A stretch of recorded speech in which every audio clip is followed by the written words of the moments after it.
voltando ao Masterclass do Dan Brown, vamos começar agora hoje com o capítulo 7, que é um estudo de caso do Código da Vinci. Como eu falei antes, nesses cursos, nesses resumos dos capítulos de cada curso de escrita que eu quero fazer aqui para vocês, eu não posso falar sobre tudo o que aconteceu no curso por motivos óbvios de direitos autorais, né, gente? Então aqui é muito um resumo e um pouco da minha visão sobre o que eu assisti, como que eu vi a aula de cada autor. Dito isso, esse capítulo é muito algo que não dá muito para falar sobre ele, assim. Aqui, o que o Dan faz é muito um resumão de como ele vê a criação dessa história. Ele dá detalhes, da personalidade de cada personagem, como que essas personalidades e esses personagens podem contribuir para a história e temperar, sabe, a jornada do herói. E o mais importante, como que esses personagens podem agir dessa forma sem prejudicar as promessas que o autor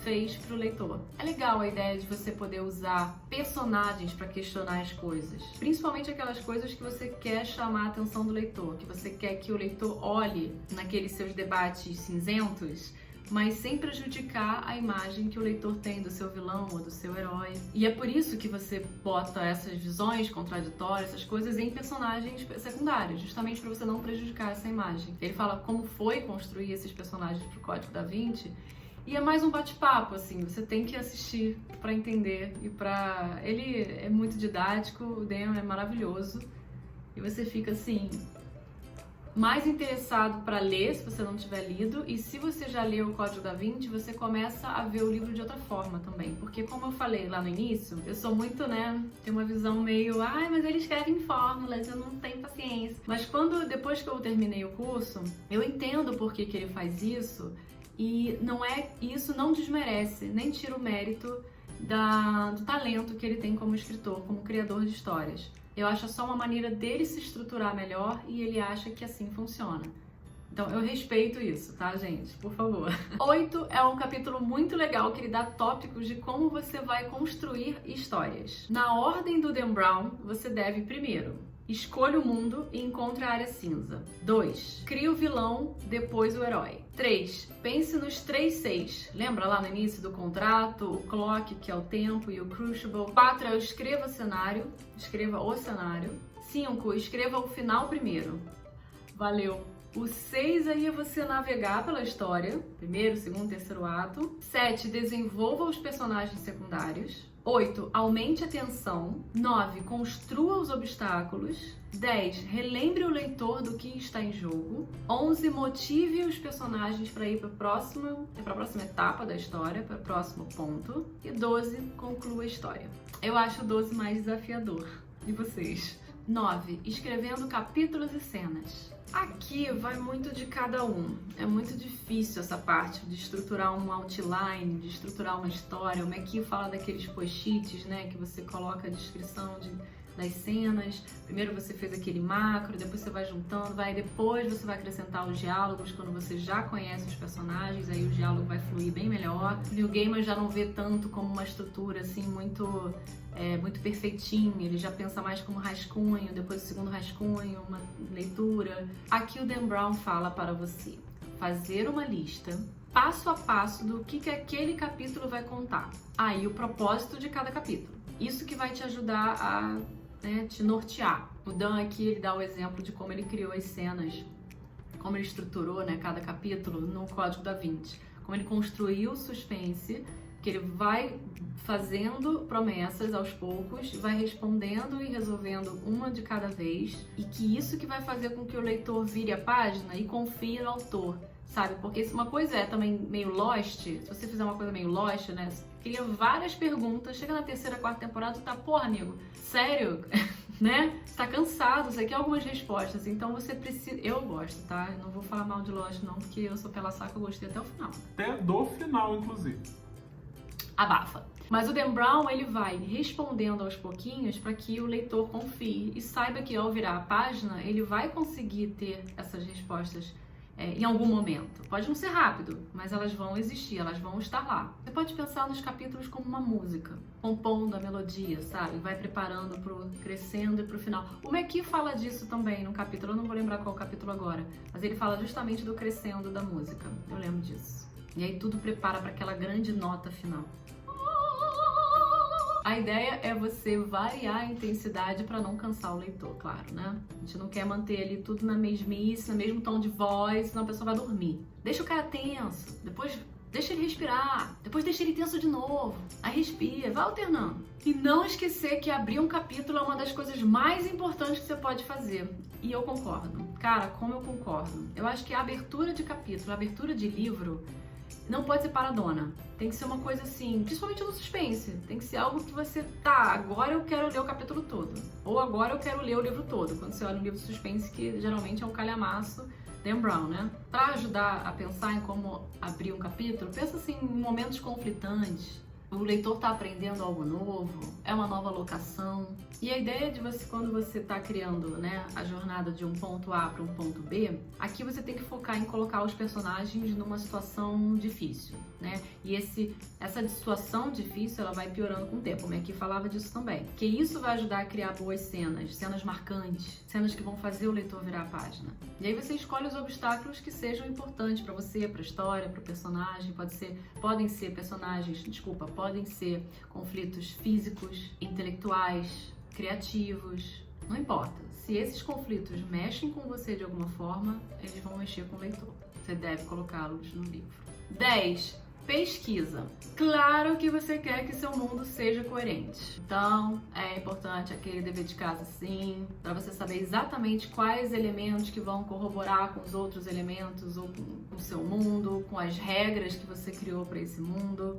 Tudo tem que bater, tudo tem que estar ali bonitinho, redondinho, funcionando. Ele sugere então para você conversar com especialistas, você pode entrevistar. O Neil Gaiman fala para você entrevistar pessoas, acho isso bem legal. Visite lugares, saber quem é que cuida, você quer, sei lá, sua história se passa dentro de um zoológico, né? Aí você quer entender como é que funcionam os horários, como é que funciona os bastidores do zoológico que os visitantes não enxergam, né? A alimentação dos animais, etc. Então, vai e procura pessoas que trabalham com isso para você entender como funciona esse dia a dia. Leia na internet, leia livros sobre isso, enfim, que seja algo que vai te dar os elementos que você precisa para tornar a sua história mais verdadeira. Outra coisa também é que a pesquisa vai te ajudar a fazer conexões na sua história.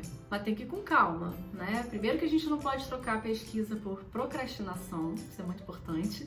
E outra é que você não quer pesquisar tudo no mesmo dia, ficar lá de 10 da manhã às 2 horas da manhã, passou o dia inteiro na Wikipedia pesquisando tudo e aí você já entende tudo que você tem que entender do assunto, você perdeu aquela estamina, aquela vontade de continuar no dia seguinte escrevendo, porque você já sabe tudo sobre o assunto. Não, vá com calma. Ainda mais se você for como eu, que adora essas coisas. Eu adoro ficar...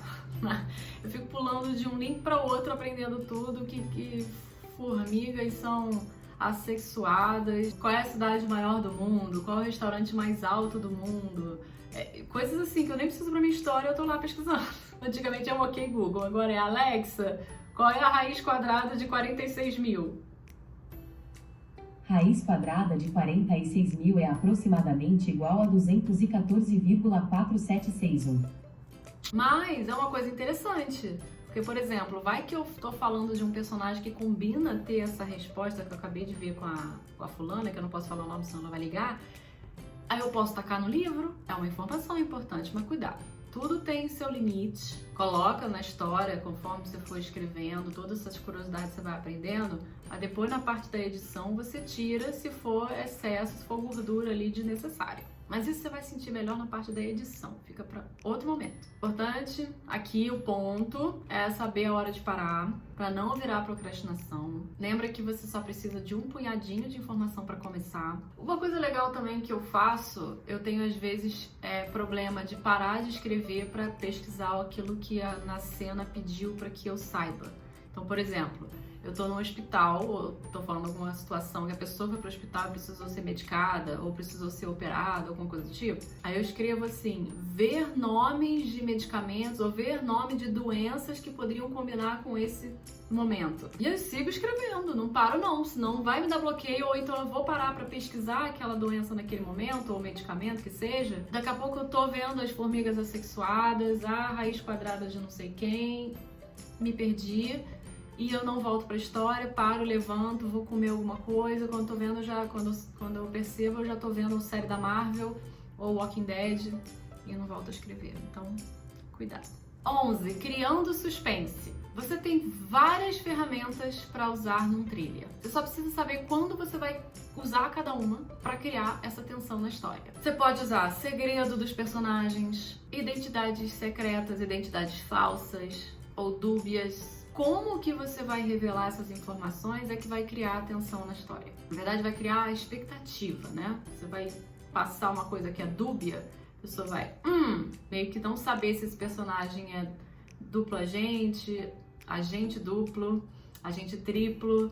Você vai e volta às vezes na brincadeira ali do personagem dúbio. Você pode fazer isso, né? Agente duplo, agente triplo e etc. Você cria subtramas e subtópicos dentro de cada trama que podem ter a sua própria linha de suspense e mistério a ser resolvido. Importante que quanto mais cedo você fizer essas promessas para o leitor, melhor.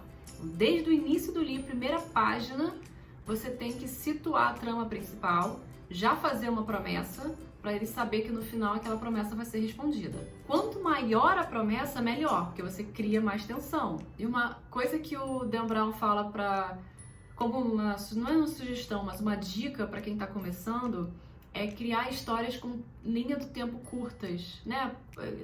Livros que se passam em pouco tempo, 1 dia, 2 dias, poucas horas, menos de um dia, uma cena de alguns minutos, porque essa velocidade, essa ação e pressão, né, nas respostas, elas vão dar mais força para o mistério. Um senso de urgência criado logo no início do capítulo também ajuda bastante, que aí você mostra logo o que o personagem está precisando, aí você faz a ação primeiro, a descrição depois, e impõe que o que ele está precisando é naquele momento, senão ferrou, ele não vai conseguir finalizar aquela cena. Então você fica mais tenso ainda para ver como que ele vai conseguir o que ele quer, o que ele precisa para aquele momento. Eu, na verdade, adoro livros que começam assim, né? Ação primeiro, descrição depois, independente do gênero.